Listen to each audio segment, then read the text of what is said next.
벌써 8월입니다.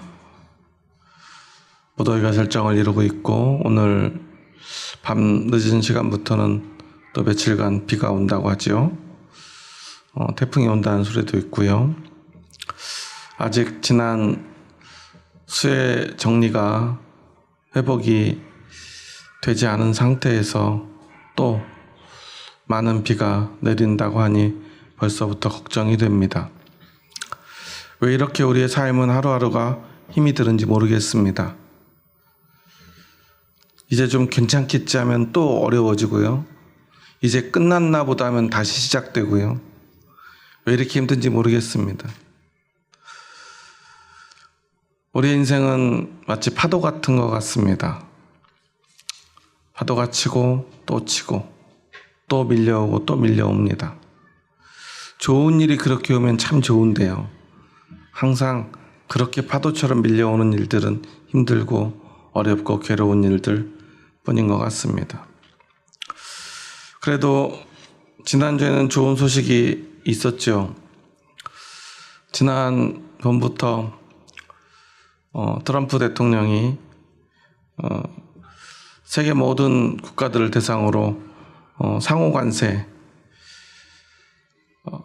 25% 많게는 35% 이렇게 부과하겠다라고 선포했을 때부터 많은 국민들이 두려워했었어요. 그게 실제가 되면 어떻게 되나? 언제부터 부과하기로 했었냐면 8월 달부터였어요.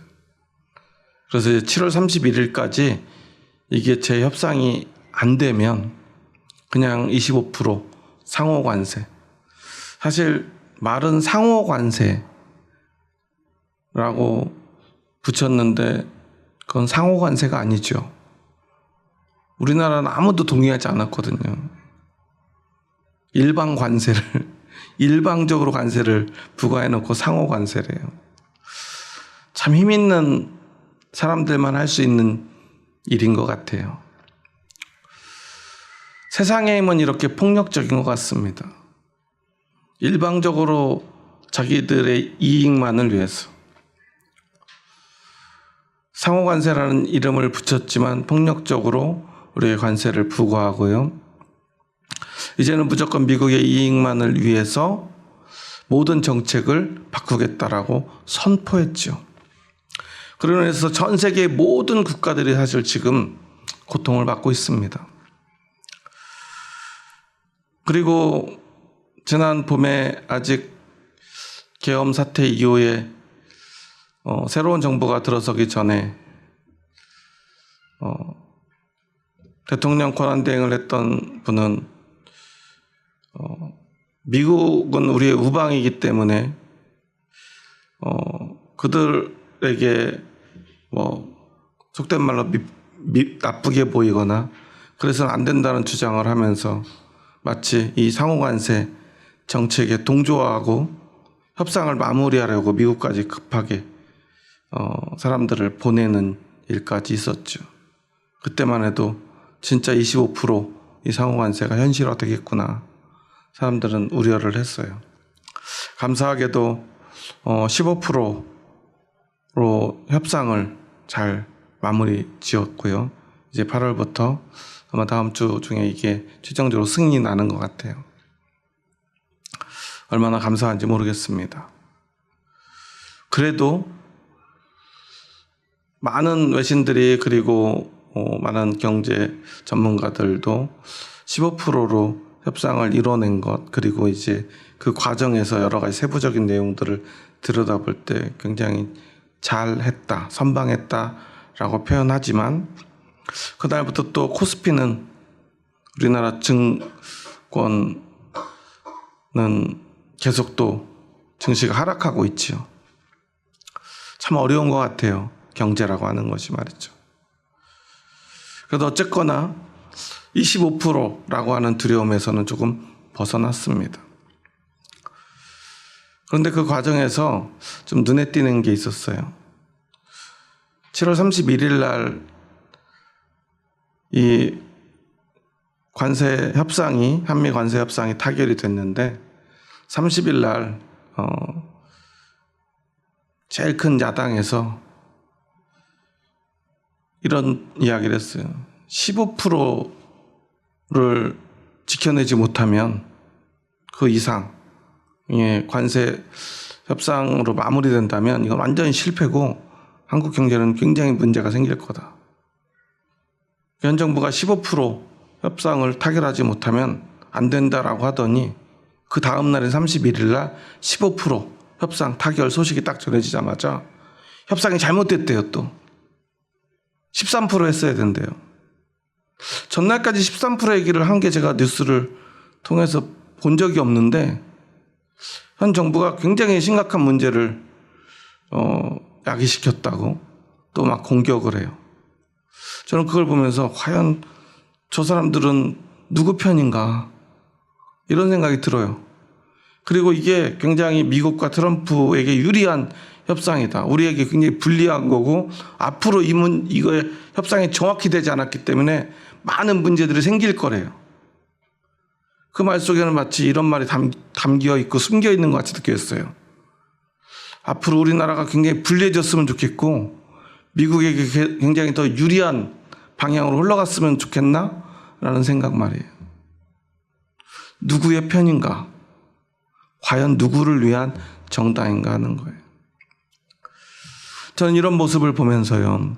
오늘 골로새서 3장에서 사도 바울이 우리에게 주는 이 말씀의 의미가 무엇인지를 다시 한번 생각하게 돼요. 오늘 본문에서 가장 핵심적인 이야기가 뭐죠? 우리가 옛사람을 그리고 옛 행위를 벗어버리고 우리가 새 사람을 입었다라는 거예요. 여러분은 옛사람을 벗고 새 사람을 입은 그리스도인이 맞습니까? 아멘.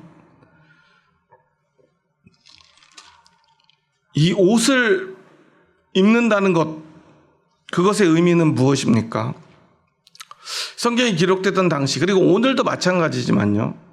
어떤 옷을 입는다고 하는 것은, 그리고 특별히 여기에서 사도 바울이 기록한 이 본문의 단어들을 생각해 보면, 입는다, 옷을 입는다는 것은 그 사람의 신분과 그 사람의 인격을 총체적으로 보여주는 도구예요.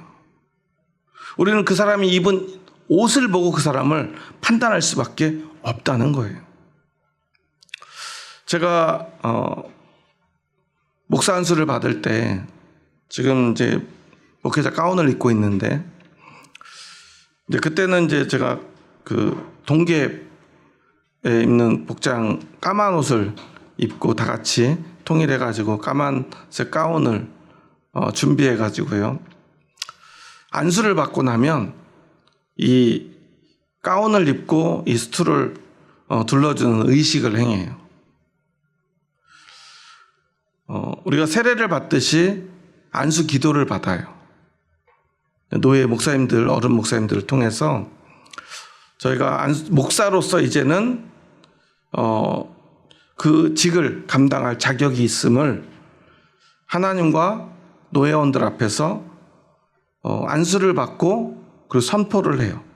근데 그 사이에 뭐가 있냐면 목회자 가운과 여기 두르고 있는 이 수트를 둘러주는 의식을 행합니다. 왜냐하면 이제 목사가 되었으니 목사라고 하는 직에 걸맞는 옷을 입고 목사의 직분에 걸맞는 삶을 살고 그 직분을 감당하라는 의미예요. 이 옷을 아무나 입을 수는 없어요. 안수받은 사람들만 입을 수 있는 옷이죠. 그래서 이 옷을 입고 있다는 것은 내가 이제는 목사라는 신분을 가졌다는 것, 그것을 드러내는 것이고 목사라는 신분에 걸맞는 인격을 가졌다는 그것을 드러내는 거예요. 그러면 이 옷을 입을 때 우리는 어떻게 살아야 됩니까? 그 옷에 걸맞는 삶을 살아야 돼요. 그러니까 우리가 예수 그리스도를 믿는다고 하는 것의 의미가 무엇이냐면 우리가 예수 그리스도로 옷 입었다는 의미예요. 새로운 옷을 입어야 된다는 것입니다. 그런데 그러기 위해서는 무엇을 합니까? 먼저 8절과 9절에 보면 우리 함께 8절 9절 말씀을 읽어볼까요? 이제는 너희가 이 모든 것을 벗어버리라. 곧 분함과 노여움과 악의와 비방과 너희 입에 부끄러운 말이라. 너희가 서로 거짓말을 하지 말라. 옛사람과 그 행위를 벗어버리고. 이 모든 것을 벗어버리라고 그래요. 여기서 벗어버리라 하는 단어는 아포데스테라는 단어를 쓰는데요. 이 단어는 원래 원형이 있는데 아포티데미라고 하는 단어예요. 이 원형인 아포티데미의 뜻은 우리가 그냥 여기 단어에 해석한 그대로 내가 옷을 벗는 것을 의미해요. 내가 스스로 옷을 벗어버리는 거예요. 특별히 낡은 옷을 벗어버리다라는 뜻을 가지고 있어요. 이 말은 무슨 말이냐면요. 우리가 예수 그리스도를 믿으면 우리에게서 벌어지는 가장 중요한 사건이 있어요. 그것을 우리는 중생이라고 말해요. 중생은 어떤 뜻이죠? 참 옛날 성경의 단어들은 참 어려웠어요. 요즘은 그래도 많이 좀 바뀌고 있는데 중생하면 무슨 뜻인지 모르잖아요. 우리가 무슨 중생하면 마치 이게 불교 용어인가 이렇게 생각하시는 분도 있는데 새롭게 태어난다는 뜻이잖아요. 거듭난다는 뜻이죠. 그런데 또 언제부턴가 거듭난다는 말도 함부로 못 써요. 왜 그래요? 어떤 이단 목사가 죄사함 거듭남의 비밀 이래가지고 맨날 무슨 막 체육관에서 집회하면서 이상한 교리를 또 전하니까 교회에서 거듭남이라는 말도 쉽게 못 써요. 혹시 저기 또 구원파인가 이래가지고. 그런데 이 거듭남이라는 말, 중생이라는 말 너무나 중요한 사건이에요. 예수님을 믿으면 우리는 새로 태어난다는 거예요. 새로 태어나면 뭐예요? 어른이에요? 아기예요? 그렇죠. 이 중생이라는 단어에는요, 갓난아기라는 뜻도 포함되어 있어요. 갓난아기로 우리는 새로 태어나는 거예요. 완전히 새 사람으로 다시 태어나는 거예요. 그런데 이 말이 우리만 어려운 게 아니라 초대교회 때도, 아니 예수님이 오셨을 때도 얼마나 어려운지요. 그 율법을 가르치는 바리새인이나 서기관들조차도 예수님이 거듭남에 대해서 가르치면 사람이 어떻게 엄마 뱃속에 다시 들어갔다 나옵니까? 말도 안 되는 소리 하지 마세요. 이렇게 따져 물었어요. 예수님은 얼마나 답답했겠습니까? 사실 그런데 그걸 모를 수밖에 없죠. 왜냐하면 그 말의 뜻은 예수 그리스도의 십자가, 그 피 흘림을 통해서만이 이루어질 수 있는 기적과 같은 일, 아니 세상에는 원래 있을 수 없는 일이기 때문에 그래요. 사람은 다시 태어날 수 없어요. 여러분 생각해 보세요. 내가 어떤 삶을 삽니다. 그런데 그 삶이 내 마음에 들지 않아요. 난 오늘부터 이전까지 삶을 다 청산하고 나 이제 새로운 사람이 됐어. 다시 살아야지. 선포합니다. 그럼 그렇게 되나요? 사람들이 나를 다른 사람으로 봐줘요?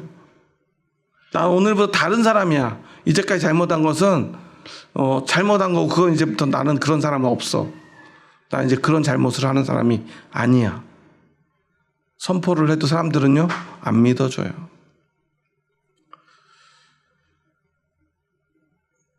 예전에 저희 교회에 이제 알코올 중독인 분들이 몇 분 계셨어요. 저희 처음 개척을 방했을 때 상담을 하다가 저희 교회에 나와서 같이 예배 들었던 분들인데요.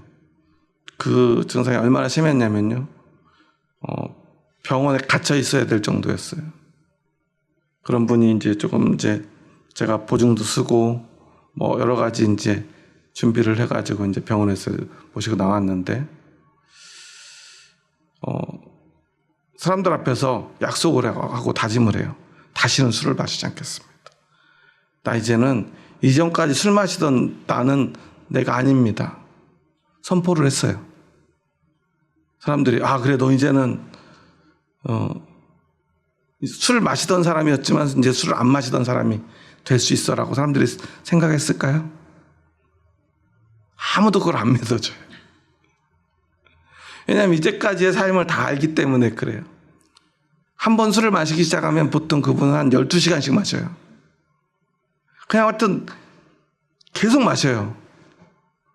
언제까지 마시는 줄 아세요? 경찰서에 갈 때까지 마셔요. 술에 입을 대면 항상 경찰서에 전화가 와요. 이분 아시냐고. 경찰서에 가야 돼, 파출소에.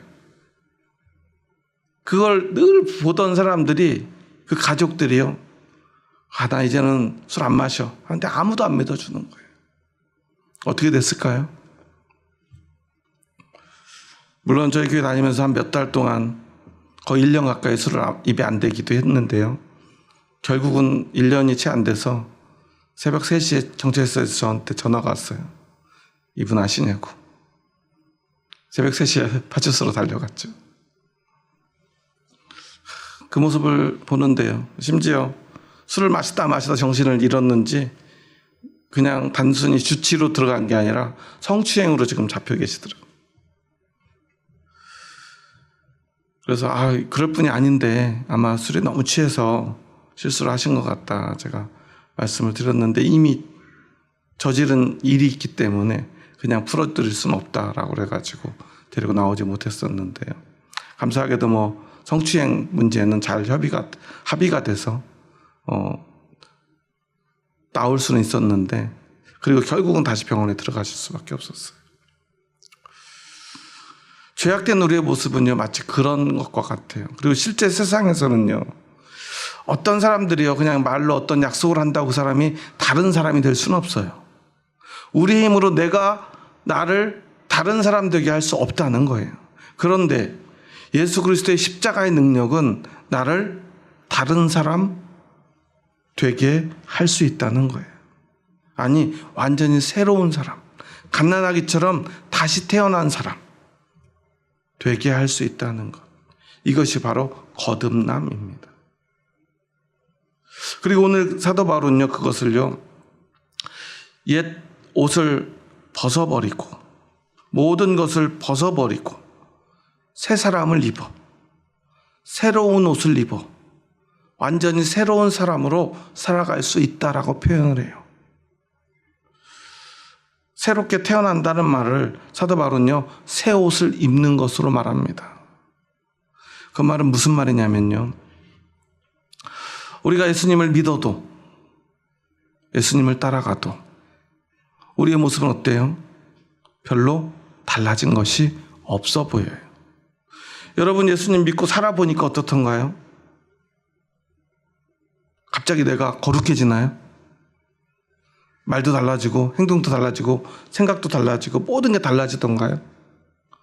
갑자기 잘하게 되던가요? 물론 저는 어렸을 때 그렇게 배웠어요. 예수님 믿으면 공부를 못하던 사람도 갑자기 잘할 수 있게 된다고 배웠어요. 예수님 믿으면요, 성격도 막 다 달라진다고 배웠어요. 아니, 심지어 달라져야 한대요. 그래가지고 달라질 줄 알았어요. 그런데 잘 안 달라지더라고요. 그래서 너무 괴로웠어요. 내가 문제가 있나? 아니면 내가 믿음이 없나? 여러분, 예수님을 믿으시죠? 예수님을 믿으면 어떻게 된다고 그랬죠? 중생한다고 그랬죠. 거듭난다고 그랬죠. 새롭게 태어난다고 그랬죠. 그럼 새롭게 태어나야 되잖아요. 그런데 우리의 말과 행동은 변하나요? 별로 변하지 않아요. 사도 바울은 이 문제에 대해서 이야기해요. 오늘 5절부터 많은 옛사람의 모습에 나오죠. 5절에 보면 음란, 부정, 사욕, 악한 정욕, 탐심, 그리고 8절에는 분노, 악한 의도, 남을 비방하는 것, 부끄러운 말들에 대해서 이야기를 해요. 이런 원래 우리가 가지고 있는 나쁜 모든 것들을 벗어버리고 이제는 완전히 새로운 사람으로 새 옷을 입고 이제 하나님을 닮은 모습, 하나님의 형상을 회복하며 우리가 살아가야 된다는 거예요. 그런데 우리의 현실은 그것이 다 바뀌지 않는다는 거죠. 그럼 아무 의미 없는 것일까요? 사도 바울이 진짜 우리에게 말하고자 하는 것은 무엇인가? 우리는 이것을 기억해야 돼요. 이것을 알아야 돼요. 예수님을 믿는다는 것은요, 우리의 신분이 달라지는 거예요. 새롭게 태어나는 거예요. 그럼에도 불구하고 우리의 모습은 옛 모습이 남아 있어요. 여러분, 이런 것들을 한번 생각해 보세요. 하루 일을 마치고 집에 와서 깨끗이 목욕을 합니다. 우리 깨끗해지나요? 깨끗해지죠. 그러면 깨끗해지면 다시는 안 더러워지나요? 아니죠. 그냥 가만히 있어도, 깨끗한 옷을 입고 가만히 있어도 우리 몸에는 먼지가 앉고요. 또 몸에는 뭐가 끼죠? 때도 끼죠. 더러워져요. 금세 더러워집니다. 한 번 씻었으면 한 달 정도 안 씻어도 되나요? 예전에는 다 그렇게 하셨는데 지금은 안 그러시는 것처럼.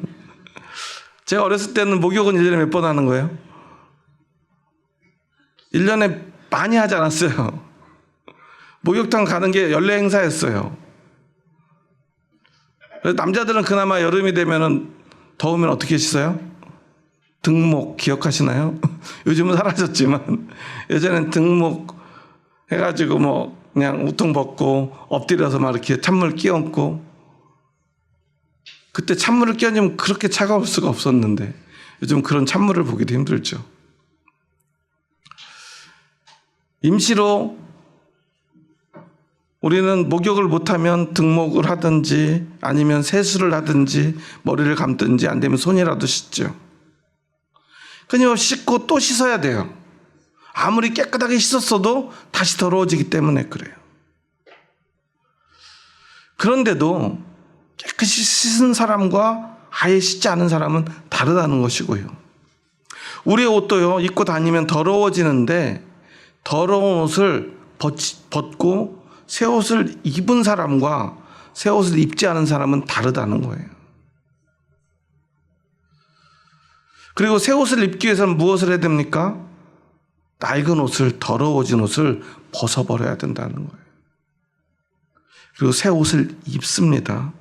앞에서 옷을 입는다는 것은 무슨 의미라고 그랬죠? 그 사람의 신분과 인격을 나타내 주는 것이라고 그랬죠. 우리는 세상에 속한 옷을 입고 있었어요. 그 옷은 우리를 어디로 인도하죠? 벗어버리라고 하는 그 옛날 옷은 음란과 부정과 사욕과 악한 정욕과 탐심, 분함과 노여움과 악의와 비방과 부끄러운 말이에요. 그러니까 옛날 옷을 입고 있는 나는 어떤 사람이죠? 음란과 부정과 사욕과 악한 정욕과 탐심과 분함과 노여움과 악의와 비방과 부끄러운 말을 하기 위한 삶을 사는 사람이라는 것을 드러내는 옷이었어요. 그런데 이것을 벗어버리고 입은 새 옷은 어떤 옷이에요? 음란과 부정과 사욕과 악한 정욕과 탐심과 분함과 노여움과 악의와 비방과 부끄러운 말을 하지 않기 위한 사람의 옷이에요. 그런데 이제까지는 어떤 옷을 입고 있었어요? 조금 전까지 그것들을 하기 위한 옷을 입고 있었어요. 아, 저 사람은 그런 사람이야 라는 것을 드러내는 옷, 그런 신분인 사람, 그런 인격을 가진 사람이라는 옷을 입고 있었다가 이제 그 옷을 벗어버리고 이제 그런 것을 하지 않는 사람이 옷을 입었어요. 나는 그런 것을 하지 않는 신분에 있는 사람이야. 그리고 그런 인격을 갖지 않는 사람이야. 그런 나쁜 것, 그것을 하지 않기를 원하는 사람이라는 것을 드러내는 옷을 우리가 얻게 되었다는 거예요. 그런데도 조금 전까지 그런 걸 했잖아요. 그런 것을 위한 삶을 살았잖아요. 그것이 우리에게 남아있고요. 이 세상은요, 그런 옷 입은 사람들밖에 없어요. 그런데 우리는 예수님을 통해서 그렇지 않은 사람이라는 그 신분을 증명하는 옷을 입었다는 거예요. 우리가 여전히 부족해요. 여러분 마음에 탐심이 없습니까? 여러분 욕심이 없으세요? 저만 많은가요? 우리가 이 본문에서 제일 잘 알고 있는 말씀 중에 하나가 탐심은 뭐예요? 우상 숭배니라. 탐심은요, 이렇게 정의할 수 있어요. 경제적 욕구에 대한 무절제한 욕망. 이 무절제한 욕망이라는 뜻이 중요해요. 욕망이 없는 사람은 없어요. 근데 탐심은 뭐냐면 그 욕망을 절제할 수 없다는 거예요. 그럼 어떤 일이 벌어지냐? 그것이 우상 숭배가 된다는 거예요. 여러분은 예수님을 믿기 원하세요? 우상을 숭배하기 원하세요? 예수님을 믿기 원하죠. 그런데 여러분 안에 욕망이 여전히 있지요.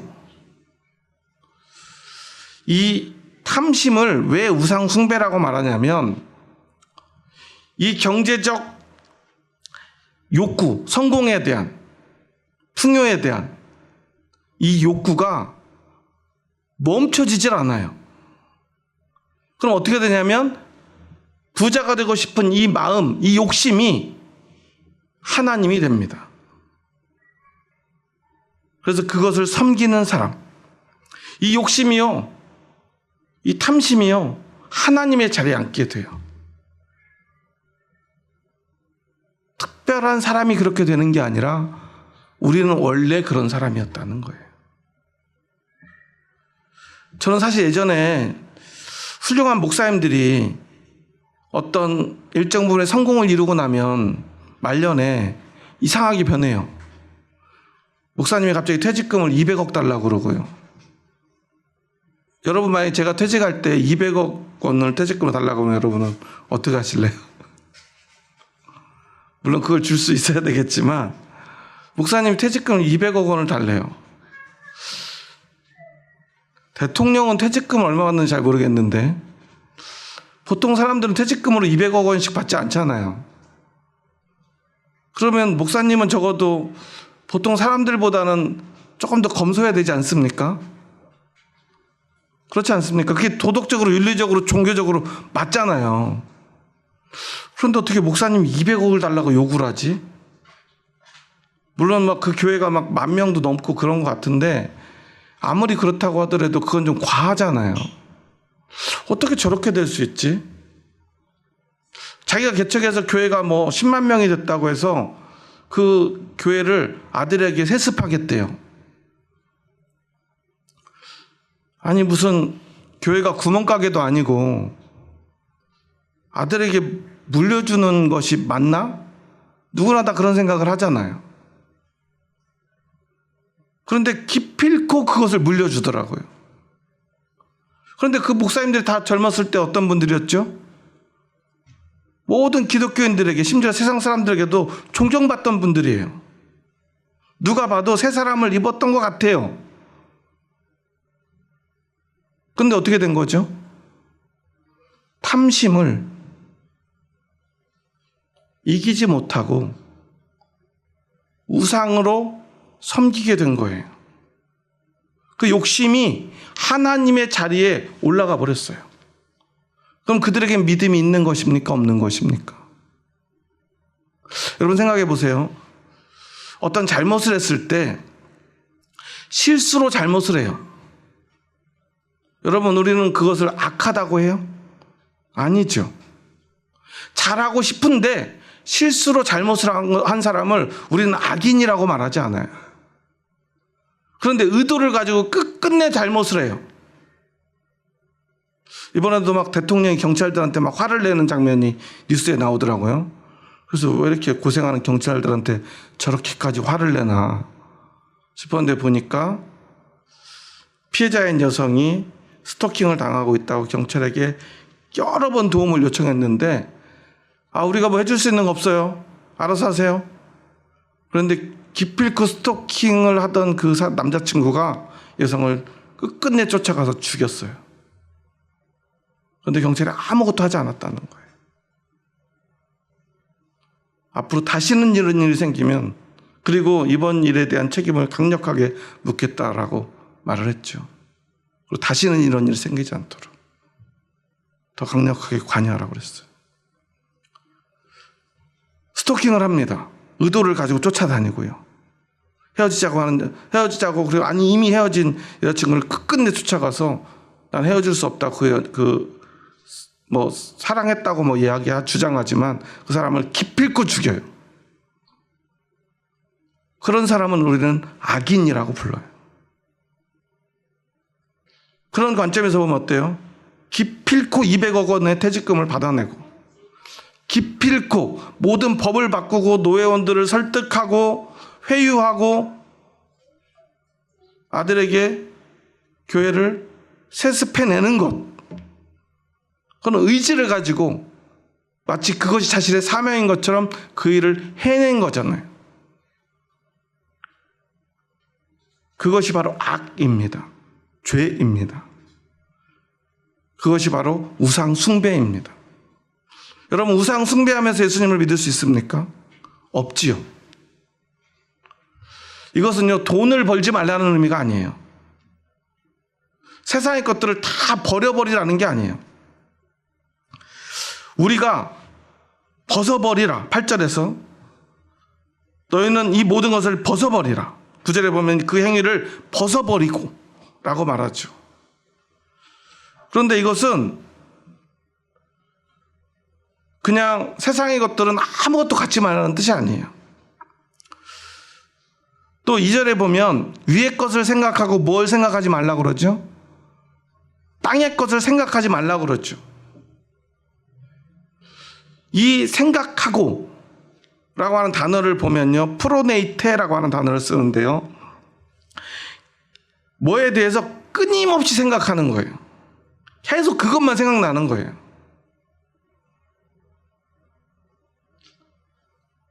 우리 사람들의 특성이 그래요. 예전에 그런 책도 있었죠. 코끼리는 생각하지 마 라고 말하는 순간 뭐만 생각나요? 코끼리만 계속 생각난다는 거잖아요. 그렇게 계속 생각나는 거예요. 여기서 생각은 뭐냐면 행동하게 하는 마음의 상태예요. 그 생각이 뭘로 이어져요? 행동으로. 어떤 생각이에요? 나쁜 생각이에요. 그래서 그 나쁜 것을 하게 만드는 그 생각. 인간은요, 그가 생각한 것을 행하게 되어 있어요. 우리가 어떤 말을 하고 행동을 했다면 그 생각이 우리 속에서 계속 되어 왔다는 거예요. 그리고 그것을 생각하고요, 그것을 목적으로 삼는 것을 말해요. 그러니까 위의 것을 생각하라 라는 건 뭐예요? 너 인생의 목적이 뭐야? 위의 거야? 땅의 거야? 여러분, 어떤 목적으로 오늘 살아가고 있죠? 어떤 삶을, 어떤 누구의 편에서 어떤 목적을 가지고 살아가느냐, 이것을 말하는 거예요. 그래서 땅의 것을 생각하지 말라는 것은 땅의 것 없이 살 수 있어 이런 뜻이 아니에요. 땅의 것을 목적으로 살지 말라는 거예요. 땅의 것만을 목적으로, 최종 목적이 되는, 땅의 것이 나의 삶의 최종 목적이 되는 삶을 살지 말라는 거예요. 땅의 것 없어도 된다라는 게 아니에요. 이 말씀을 잘못 이해하면 염세주의에 빠지고요, 금욕주의에 빠져요. 기독교는요, 금욕주의 종교가 아니에요. 세상과 단절해서 절에 들어가서, 기독교인 절에 가면 안 되죠. 산에 들어가서, 사막에 가서 아무것도 욕심내지 말고 옷 한 벌 입고 그냥 가능한 먹지 않고 살아가라는 그런 뜻이 아니에요. 세상에서 남들과 똑같이 살아가라는 거예요. 열심히 일해서 돈도 많이 벌라고 하잖아요. 청교도 정신이 뭐예요? 누구보다 성실히 열심히 살라는 거잖아요. 잘 살라는 거예요. 그래서 열심히 해서 잘 살다가 부자가 되기도 하는데 그게 죄는 아니라는 거예요. 그런데 땅의 것을 생각하지 말래요. 그것은 뭐냐면 부자 되는 것이, 돈 많이 버는 것이, 성공하는 것이 우리 인생의 최종 목적이 되어서는 안 된다는 거예요. 그래서 청교도 정신으로 돈을 많이 벌면 그 돈이 목적이 아니기 때문에 우리는 그 돈을 진짜 필요한 사람들에게 기꺼이 나눠줄 수 있는 용기가 생기는 거예요. 이게 바로 위의 것을 생각하고 땅의 것을 생각하지 않는 것입니다. 누구의 편에 서느냐, 무엇이 나의 최종 목적이냐를 생각하는 거예요. 앞에서 제가 한미 관세 협상을 이야기를 했죠. 한국을 대표해서 경제부총리가 가서 협상을 했어요. 아마 차관이 간 것 같은데요. 그럼 그 사람은 누구의 편에서 이 협상을 이끌어 가야죠? 한국입니까? 미국입니까? 어떤 정당에서 이야기하듯이 15% 너무 부족해. 우리는 원래 FTA가 있었잖아요. 그러니까 일본이 15%니까 우리는 몇 프로가 정당하다고 주장하냐면 12.5%가 정당하대요. 이제 와서 25%도 받아들여야다고 했던 사람들이, 아니 35%를 가는 게 우리한테도 나을 수도 있어. 왜냐하면 미국은 우리의 중요한 우박이니까. 미국의 이익이 곧 우리의 이익이라고 주장했던 정당의 사람들이에요. 그런데 갑자기 현 정부가 15% 협상을 타결해내니까 그때서 12.5% 했어야 되는 거 아니야? 라고 주장을 해요. 제가 볼 때 12.5% 해왔으면 뭐라고 했을까요? 10%는 했어야지. 아마 0%를 해왔으면 이렇게 얘기했을 것 같아요. 미국한테 좀 더 받아왔어야지. 이런 얘기를 할 사람들이에요. 도대체 누구를 위한 정당인지를 저는 잘 모르겠어요. 중요한 건 뭐예요? 협상이라고 하는 것은 주고받는 거죠. 모두가 마음에 드는 협상은 없어요. 어떤 걸 얻고 어떤 걸 내어줄 것인가. 나에게만 유리한 협상이라는 건 협상이 아니죠. 폭력이죠. 그래서 세상의 협상은요, 완벽한 건 없지만 우리가 중요하게 생각하는 게 하나 있어요. 과연 그 협상을 누구의 편에서 했는가? 이완용, 을사오적, 그들이 뭘 했죠? 한일 합방, 그 불공평한 협상에 도장을 찍었죠. 누구의 편에서 그 협상을 진행했죠? 대한민국의 관리들이 일본의 편에서 협상을 했어요. 누가 봐도.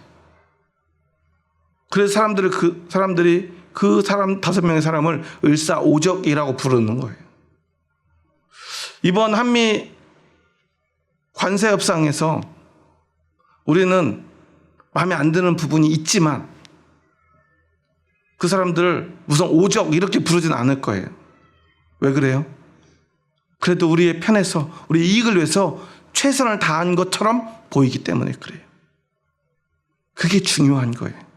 누구의 편에 있느냐, 어떤 목적으로 했느냐. 우리의 삶이요, 우리의 믿음이, 우리의 신앙이 완전할 수는 없어요. 하지만 우리는 우리의 신분이 달라졌다는 사실을 기억하면 돼요. 우리가 예수님 믿고 살아가도요, 우리의 옷이 더러워질 수 있어요. 우리 실수할 수 있어요. 아니, 명백히 잘못할 수 있어요. 하지만 음란과 탐심을 위해서 사는 삶과 그렇지 않으려고 애쓰는 삶은 분명히 다르다는 거예요. 저도 목사가 돼 보니까요, 우리 집사님들, 권사님들, 성도님들 보면 제 마음에 안 드는 모습이 분명히 있지요. 안타까운 모습도 있어요. 하지만 저는 믿어요. 여러분 안에 믿음이 있다는 사실을. 어떤 모습은 왜 저렇게 할까? 왜 저거밖에 못 하실까? 저렇게 하면 안 되는데. 오늘도 교회 분당이 조금 허전하시죠? 항상 이상하게 7월 말 8월 초 중순까지는 교회가 항상 많이 비죠. 어디들 가시는 것 같아요. 저는 늘 그럴 때마다 인간적으로는 한마디 하고 싶을 때가 있어요. 그런데 그런 말 하지 않아요. 왜냐하면 제가 그분들의 상황을 다 모르니까요. 제가 모르는 상황이 있잖아요. 그럴 수밖에 없는 어떤 상황들이 있을 수 있잖아요. 그런데 제가 여기서 그런 상황들을 배제하고 원리와 원칙과 복음과 신앙의 기준을 가지고 정죄하면 어떤 일이 벌어져요? 그분들이 마치 그것을 목적으로 사는 사람처럼 될 수가 있어요. 불신앙인 것처럼 될 수가 있어요. 하지만 그것을 판단하는 건 제가 아닙니다. 오직 예수님이, 하나님이 판단하시는 거예요. 그리고 중요한 것은 저도 잘못할 수 있고요. 누구라도 잘못할 수 있습니다. 하지만 우리는 적어도 그것을 목적으로 사는 사람은 아니에요. 잘못하기 위해서, 죄 짓기 위해서, 그저 세상에서 성공만을 하기 위해서 사는 사람은 아니라는 사실이에요. 그것이 바로 중생의 의미입니다. 거듭남의 의미입니다. 우리가 가지고 있는 신앙의 본질입니다. 우리는 다른 옷을 입고 있어요. 새 옷을 입었습니다. 우리는 그리스도인이라고 하는 옷을 입고 있어요. 어떤 사람은요, 그 옷을 정말 거룩하고 깨끗하게 입고 다니는 사람들이 있어요. 하지만 그렇지 못한 분들도 있죠. 하지만 그 옷은 세상의 옷과 달라요. 언제든 다시 주님 앞에 돌아와 눈물로 회개하며 주님이 그 옷을 다시 새 것처럼 씻어주신다는 사실이에요. 조금 더 빨리 더러워지고 조금 덜 더러워지는 사람, 그런 사람이 있지만 우리는 완전히 안 더러워질 수는 없어요. 믿음과 구원, 그리고 그것을 통해 시작되는 성화의 과정. 그 속에서 우리는 더러움이 우리에게 찾아올 수 있어요. 먼지가 쌓입니다. 때가 묻습니다. 하지만 기억해야 합니다. 내가 입고 있는 이 옷은 세상 사람들이 입고 있는 옷과 다르다는 사실을. 저도요, 어느 날 운전을 하고 가는데 앞에 차 한 대가요 계속 끼어들어요. 그것도 위험하게 자꾸 끼어들어요. 근데 신기한 건 끼어들었으면 빨리 가야 되잖아요. 급한가 보다 그랬는데 갑자기 제 앞에 끼어들더니 속도를 줄여요. 그럼 저는 화가 나요, 안 나요? 화가 나요. 그래서 저도 모르게 이렇게 다른 차선으로 해서 부앙 하고 가가지고 추월을 했어요. 그때 갑자기 그렇게 천천히 가던 차가 다시 제 차를 추월하더니 또 앞에 가로막아요.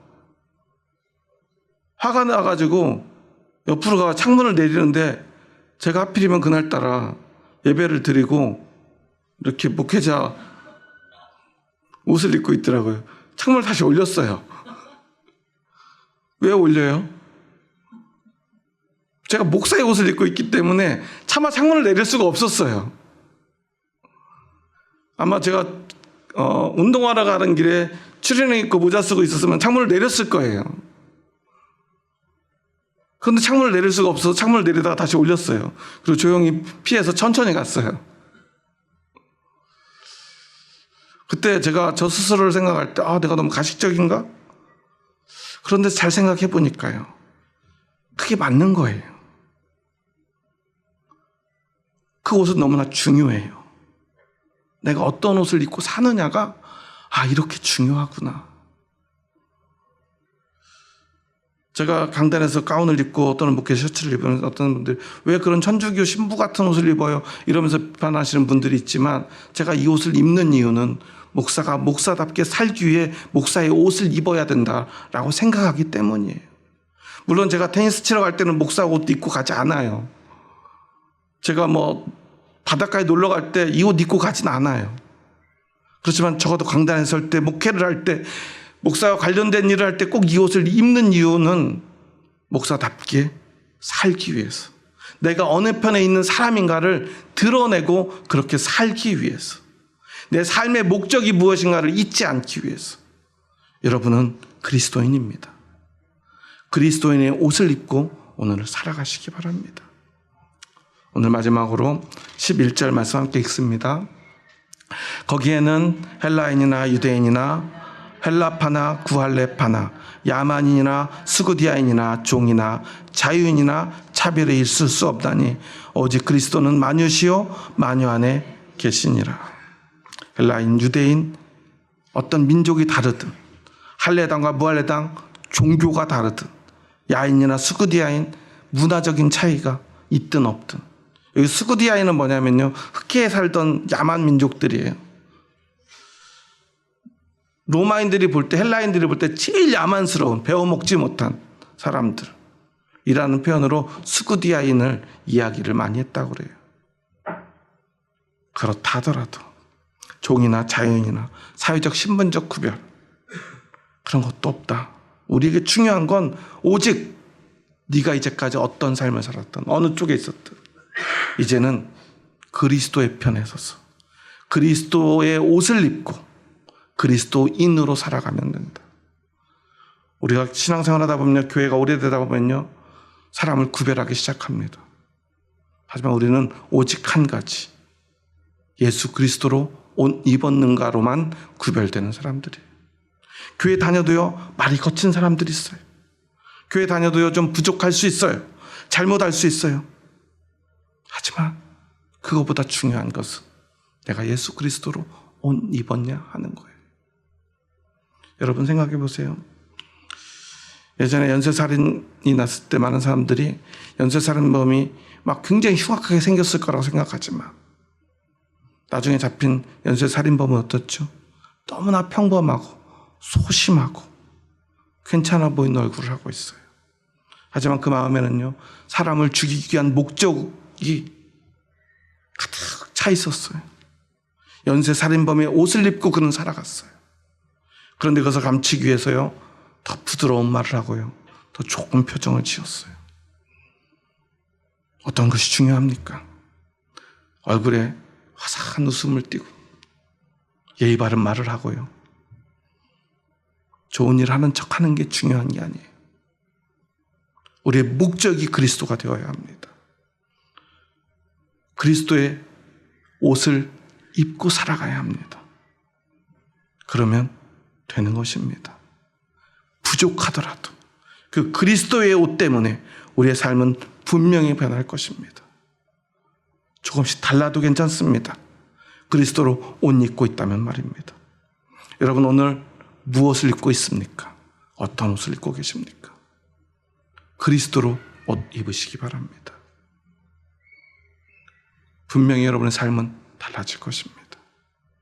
그리고 그 옷을 입고 있는 자만이 하나님의 잔칫날, 최후의 심판날, 구원의 자리에 서게 될 것입니다. 그리고 오늘 마지막으로 이렇게 인사하고 이 말씀을 마쳤으면 합니다. 옆 사람 보면서 한번 이렇게 인사하도록 하겠습니다. 옆 사람 보면서 인사해 볼까요? 우리는 그리스도로 옷 입은 사람입니다. 그리스도로 옷 입으셨네요.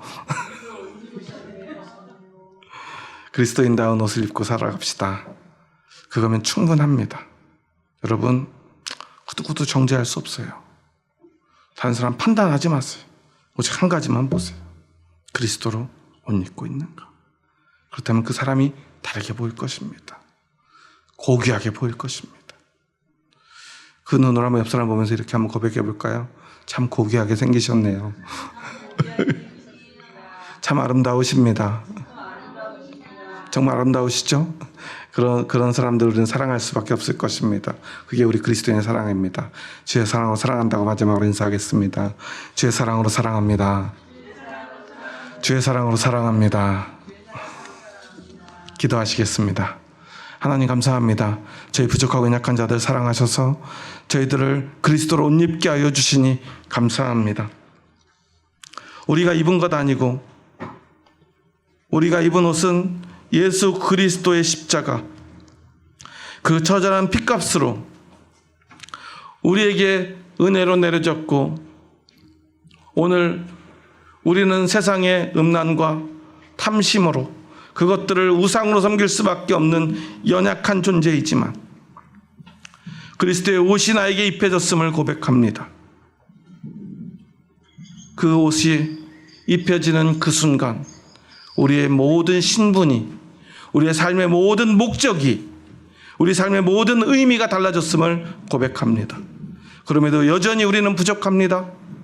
우리의 말은 사람들에게 상처가 되고 때로는 그 말이 거칠고 우리의 삶은 세상을 향하는 것처럼 보이기도 합니다. 욕심 많은 사람처럼 보일 때도 있습니다. 하지만 우리는 결코 그것을 우상으로 섬길 수 없는 사람이 되었음을 고백합니다. 진짜 나에게 믿음이 있다면, 그 믿음이 있었다면, 그리고 오늘 그 믿음이 나를 그리스도로 옷 입게 하였다면 결코 우리는 탐심을 우상 숭배로 숭배할 수 없는, 우상으로 섬길 수 없는 그리스도의 사람, 하나님의 백성임을 고백합니다. 하지만 그리스도로 옷 입은 척 하다가 결국 탐심을 우상으로 섬기는 수많은 사람들 때문에 우리가 혼란스러울 때가 있습니다.